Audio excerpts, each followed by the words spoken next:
အဲ့မှာကြည့်လိုက်ခြေမျက်စိကထိတယ်ဒူးကောင်းကဝေးနေတယ်နော်ဒါကိုကျွန်တော်တို့ varus deformity လို့ခေါ်တယ်အဲ့တော့ varus deformity ရှိတဲ့လူတွေကသူကဒီအတွင်းပိုင်းကသူကပါလာတယ်ဒီဘက်မှာ pressure ပိုများတယ်သူကနော်အဲ့မှာရှိတဲ့ cartilage တို့ medial meniscus တို့သူကတဖြည်းဖြည်းသူကပါလာတယ်အဲ့တော့ပေါင်ရိုးနဲ့အောက်ကဒီ tibia ရိုးနဲ့ထိသွားရင်တော့ခွဲရတယ်မဖြစ်မနေ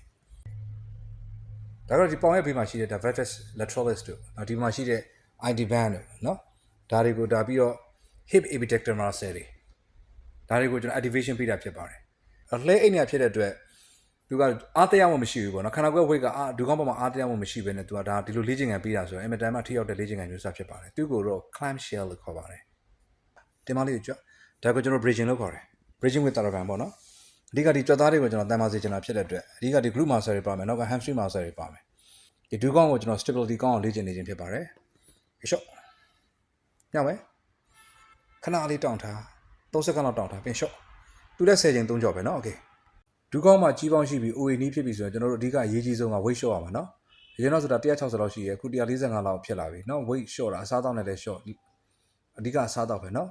နောက်တစ်ခုအရေးကြီးတာက land short တာလေးနည်းနည်း short ရမယ်လေ့ကျင့်ခန်းဒီလှဲအိပ်ပြီးလုပ်ရတဲ့ nerve bearing exercise တွေများများလုပ်ရမယ်เนาะဒီလေ့ကျင့်ခန်းလေးလည်းကောင်းတယ် cycling in the air လို့ခေါ်တယ် okay